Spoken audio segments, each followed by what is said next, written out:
почитувани граѓани, почитувани представници на медиумите, пред да започнам со пресконференцијата, би сакал да упатам честитки по повод официјалниот старт на пристапните приговори на Република Северна Македонија со Европската Унија, процес со кој се приближуваме до членството во ЕУ, до нашата стратешка цел и вредностите во кои веруваме и за кои работиме сите овие изминати години. Има навистина на што да сме горди и да се радуваме без задршка, го заслуживме ова, затоа што работевме стратешки, трпеливо и посветено низ годините. Ги започнавме преговорите онака како што ветивме, со заштитен македонски јазик и идентитет и со јасно дефинирани задачи за идниот период.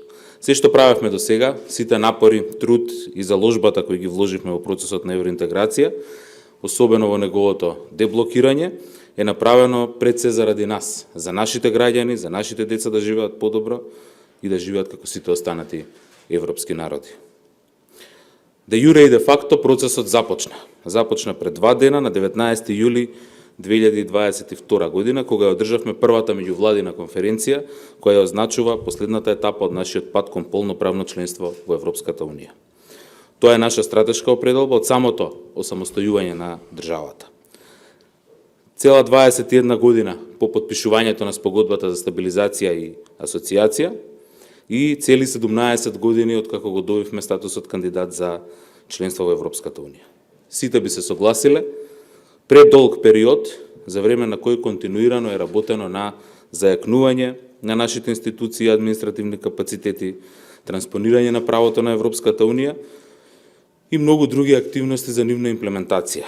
Токму тоа правото на Европската Унија денес е 45% усогласено, односно нашето законодавство е 45% усогласено, но исто така имаме и континуирано зголемување на нашите капацитети за преведување на правото на ЕУ на македонски јазик. Тоа го кажав и на отварањето на скринингот, дека само минатата година преведовме над 17.000 страници од законодавството на Европската Унија. Сето ова е во насока на градење на позитивно досие на државата, на капацитетите на нашата јавна администрација и сето тоа е признаено од Европската комисија. До сега преземените чекори од Северна Македонија се цврста основа за подобро справување со предизвиците што следат понатаму во процесот. Тоа е особено важно сега кога преминуваме во следна фаза од нашите пристапни разговори. По меѓувладината конференција, заедно со колегите од Албанија, имавме состанок кој го означи почетокот на фазата на скрининг.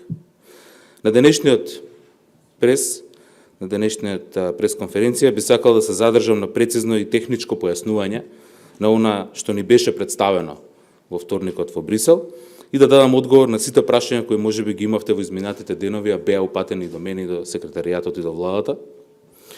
Би започнал со тоа што представува скринингот.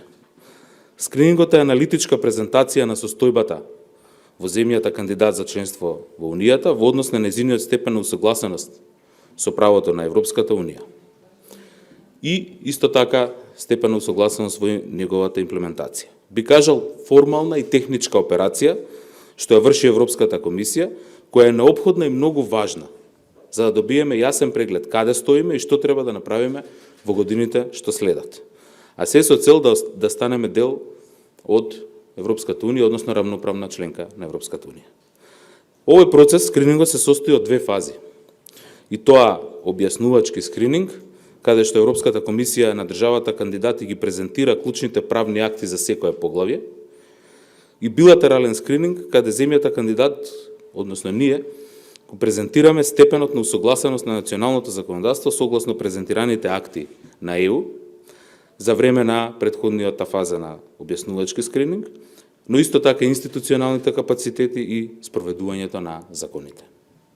Важно е да се напомене дека по донесувањето на новата методологија за пристапни преговори во 2020 година, скринингот ќе се одвива на ниво на кластери. Претходно се одвиваше само на ниво на поглавја, сега на ниво на кластери. Со групирањето на 33 поглавја од правото на ЕУ во 6 тематски кластери, од сега натаму за нас и за сите други земји кандидатки, скринингот се одвива на ниво на кластери. Ова значи дека отварањето на преговорите ќе се врши исто така на ниво на кластер, по исполнувањето на одредниците или бенчмарковите за отварање доколку ги има, а затварањето ќе биде на ниво на поглавје по исполнување на одредниците за затворање на секое поглавје. Со затварањето на сите поглавја во еден кластер ќе се затвори кластерот без дополнителни услови. Врз основа на билатералниот скрининг, комисијата подготвува извештај за скринингот или скрининг репорт и го презентира на Советот на министрите или Советот на Европската Унија, кој одлучува за започнување на преговорите по препорака на комисијата. Извештајот од скринингот содржи 4 дела.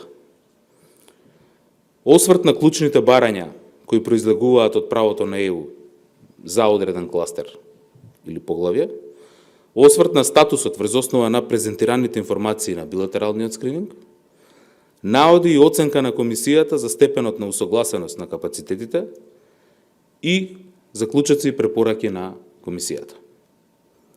Конечно, комисијата дава препорака до Советот да се отворат преговорите за кластерот и или препорачува утврдување на одредници, бенчмаркови, за отварање на кластерот кои самата комисија ги дефинира. Од тука процесот на скрининг, иако се смета за техничка операција, треба да го гледаме како суштински елемент на пристапните преговори, бидејќи ни ја дава сликата за се што треба да направиме во годините што следат, со цел да ги спроведеме реформите од ЕУ агендата и со цел да ги отвориме, да напредуваме и да ги затвориме поглавјата и кластерите. Тука мислам исто така и на усогласувањето со европското право и стандарди, но и на градењето на административните капацитети и ефикасното спроведување на тоа усогласено законодавство. Што представува олеснителна околност за нас во овој процес? Северна Македонија веќе помина една фаза на објаснувачки подготвителни состаноци во периодот 2018 и 2019 година, поточно некаде од септември 2018 до декември 2019. За сите 33 поглавја, ова беше пред објавата на новата методологија, и во овој период Европската комисија ни презентираше преку 8000 ЕУ акти. Во оваа бежба беа вклучени околу 2000 наши државни службеници во сите овие 33 поглавја, секако во различно време, во различен временски период. Врз основа на ова искуство, овој пат ќе ни биде полесно да се подготвиме за ажурирањето на законодавството на ЕУ, односно не почнуваме од нула. Што ни беше најавено во Брисел во вторникот на првата скрининг сесија?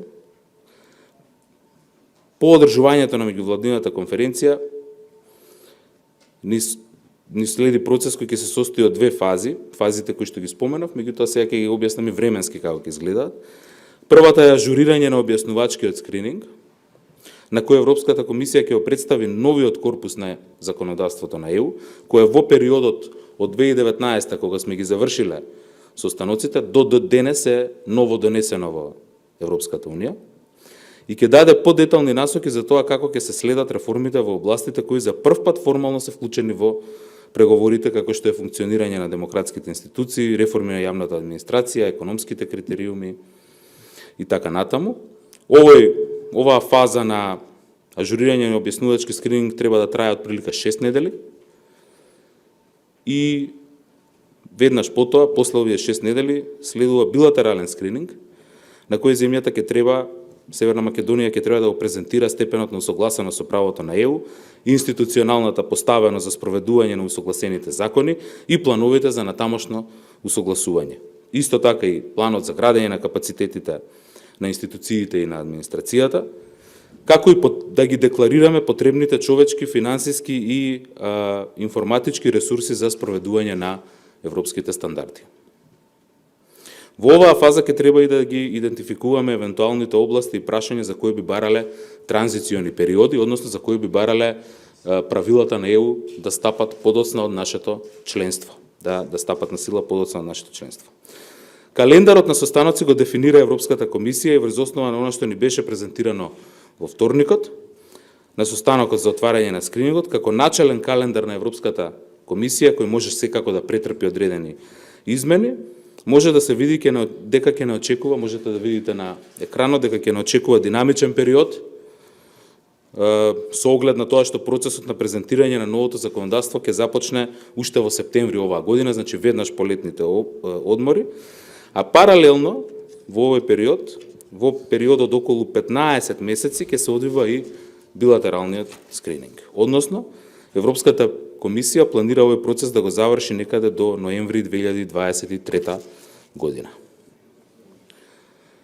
Секако, во целиот овој период ќе има интензивна комуникација помеѓу нашите институции и службите на Европската комисија и таа веќе трае, кога ќе се разменуваат дополнителни информации, извештаи, статуси на реализација и така натаму, кои ќе имаат за цел да се овозможи комисијата да има што е можно попрецизна и појасна слика за она што се случува во Северна Македонија во сите овие области, и истото да биде соодветно рефлектирано во извештајот од билатералниот скрининг. Согласно најавата, првиот скрининг извештај за кластерот фундаментални вредности го очекуваме во првиот квартал од 2023 година, значи некаде до крајот на март 2023 година. Како што веќе споменав, по новата методологија, скринингот започнува со кластерот фундаментални вредности, кој по таа методологија се отвара прв, а последен се затвара и всушност ќе ни диктира динамиката на целиот процес. Овој кластер опфаќа 5 поглавја, и тоа поглавјата поврзани со владењето на правото, поточно поглавје 23 правосудство и темелни права, поглавје 24 правда, слобода, безбедност, како и поглавје 5 јавни набавки, поглавје 18 статистика, поглавје 32 финансиска контрола. Во кластерот се и новите области кои се дел од преговарачкиот процес, кои беа додадени со новата методологија, а тоа е функционирање на демократските институции, реформа на јавната администрација и економските критериуми. Меѓу клучните институции кои ќе треба да ги спроведат реформите, во овој дел се Министерството за правда, Министерството за внатрешни работи, Министерството за финансии, Министерството за информатичко општество и администрација, Државниот завод за статистика, секако и собранието, бидејќи има важен дел во функционирање на демократските институции. За овој кластер ќе треба да подготвиме 3 патокази, 3 документи со листа на задачи, кои ќе треба да ја рефлектираат политичката заложба за спроведување на клучните стратешки реформи преку дефинирање на краткорочни, среднорочни цели, и дозволете да ви кажам за кои патокази се работи токму во овој кластер. Патоказ за владење на правото, кој ќе биде и одредница за отварање на кластерот, кој ќе ги опфаќа реформите во поглавијата 23 правосудство и темелни права и 24 правда, слобода и безбедност. Патоказ за функционирање на демократските институции, кој нема да биде одредница за отварање на кластерот, но кој ќе треба да содржи мерки за зајакнување на демократското управување на сите нивоа, и тоа во однос на работата на собранието, изборниот процес, изголемување на граѓанското учество во демократските процеси.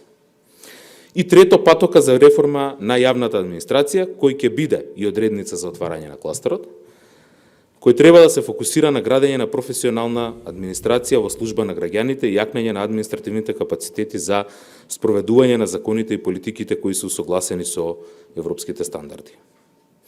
Најавено ни беше и дека наскоро од Европската комисија ќе добиеме насоки за тоа како треба овие документи да се подготват, водејќи се од потребата да бидат едноставни, стратешки и конкретни, бидејќи наша задача е на нашите институции, на нашата влада да ги подготви овие документи. Економските критериуми ќе се следат преку програмата за економски реформи, врз основа на исходот од билатералниот скрининг. Можно е да се дефинираат и одредници за некои од другите поглавја во кластерот. Фундаментални вредности, како што се ги спомна веќе, јавни набавки, статистика и финансиска контрола. Она што треба да се спомене е дека дополнително во кластерот, во рамки на патоказот за владење на правото, ќе треба да се подготви и акцијски план за заштита на правата на припадниците на малцинствата и заедниците со мерки за недискриминација, борба против говор на омраза и право на образование. Што е она што како Секретаријат за европски прашања и како главно координативно тело за преговарачкиот процес во Северна Македонија планираме да превзееме во наредниот период? Токму во оваа насока нашиот главен приоритет во наредните недели ќе биде да се подготвиме за овој процес, иако и досега сме работеле на тоа, меѓутоа со оглед на тоа дека сега веќе имаме и календар, конкретно ги имаме утврдено наредните чекори. Подготовка на администрацијата за пристапниот процес, вклучително и подготовка за билатерален скрининг, што подразбира мапирање на надлежните институции и државните службеници со име и презиме и позиција, кои ќе бидат вклучени во македонските тимови и спроведување на соодветни обуки за нив. Уште во подготовките, она што го разговаравме со Европската комисија е дека е важно секоја задача да добие име и презиме, односно службеник кој што за неја ќе се грижи. Ревидирање на актите на преговарачката структура и нивна операционализација. Овој процес е особено важен, бидејќи структурата треба да ја рефлектира новата методологија и треба да се утврдат надлежностите на сите тела кои се дел од координативниот механизам, вклучително и улогата на собранието, граѓанскиот сектор, бизнис заедницата и така натаму. Ние имаме акти кои што сме ги донеле во 2018 година, но тоа е пред новата методологија, тие ќе треба да претрпат измени во наредните недели. Трето, зајакнување на постојаната мисија на Северна Македонија при Европската Унија во Брисел, секако во координација и соработка со Министерството за надворешни работи. Со почетокот на пристапните преговори, улогата и функцијата на нашата мисија ќе се зголеми повеќе кратно. Ќе треба на дневна основа да ги следиме сите случувања и да комуницираме со институциите на Европската комисија, а тие информации навремено да се проследуваат до нашите институции. Исто така ќе треба оние институции кои што ќе имаат зголемен обем на комуникација и ќе треба да бидат постојано присутни во Брисел и особено што работат во првиот кластер да испратат своји представници во нашата мисија во Брисел. Развивање и имплементација на системско решение за политика за задржување на кадарот во администрацијата, особено оние кои што работат на европски интеграции и на ИПА, имплементација на ИПА помошта. Задржувањето на стручниот кадар во администрацијата е од особен приоритет на владата и веќе повеќе години работиме на изработка на политика која што ќе овозможи овие високо квалификувани кадри да останат во администрацијата и да бидат мотивирани да работат. Затоа очекуваме во наредниот период, во наредните недели да се најде системско решение кое ќе придонесе да се намали одливот на стручни кадри од јавната администрација. Понатаму зајакнување на капацитетите за апсорбција на европските фондови, со оглед на тоа што пристапните преговори ќе го зголемат притисокот за спроведување на реформите, а од тука е посебно важно да се обезбеди навремено и правилно планирање и користење на ЕУ фондовите, но и на другата билатерална развојна помош. Наредно, јакнење на административните капацитети за ЕУ процесите преку тренинг центарот на Секретаријатот за европски прашања. Јакнењето на административните капацитети има два елементи. Прво, обука на членовите кои ќе бидат дел од преговарачката структура и соодветна обука на оние лица кои се надлежни за спроведување на европските стандарди, кои ќе станат дел од нашиот правен систем преку процесот на транспозиција. Понатаму ќе работиме интензивно во соработка со нашите колеги од Европската комисија на развивање и спроведување на комуникацијска стратегија и како важен елемент, бидејќи овој процес мора да биде транспарентен, а јавноста мора да има навремени и точни информации за секоја фаза од преговорите, како и за придобивките, но и обврските од членството во Европската Унија. Овие денови бевме особено сведоци на тоа колку е важно да имаме точни, прецизни, навремени информации, бидејќи се користи ситуацијата за пласирање на неточни информации, на дезинформации, на полуинформации кои што прават огромна штета и на кредибилитетот на Европската Унија, но и на кредибилитетот на политиките на владата за членување во Европската Унија. Најпосле, воспоставување на механизам за вклучување на граѓанскиот сектор и другите засегнати страни во пристапните преговори. Тоа е механизам кој што ќе работиме заедно во консултации, веќе сме започнати тие консултации со граѓанските организации. Тоа е на линија на заложба на владата за инклузивност, бидејќи, како што е повеќе пати посочено, товарот за овој процес го носи владата, но тој треба да ги вклучи сите општествени чинители на определен начин, секој во рамките на својата одговорност. Почитувани граѓани, почитувани медиуми, ова значи дека европските стандарди, правила и вредности формално, со уште позасилено темпо, почнуваат да стануваат дел од нашата земја и дел од нашиот систем, а граѓаните со тоа треба и да добијат поквалитетен животен стандард и европски услови за живење. Пред нас е долгорочен процес кој ќе зависи од сите нас, динамиката во најголема мера ќе зависи од нас и за која е потребен ангажман од сите. Национална задача за која што е потребен ангажман од целото општество, затоа што на крајот најважен ќе биде резултатот од нашата заедничка работа за правилно организирање на државата и нејзино водење во Европската Унија. Јас верувам во капацитетите на државните органи, верувам дека со силна мотивација, заложба и труд ќе го направиме патот до полноправно членство лесен и брз. Овој пат секако дека има многу предизвици, има многу пречки, но со голема мотивација, со многу труд и работа, крајот на процесот завршува со наше членство во Европската Унија. Ви благодарам.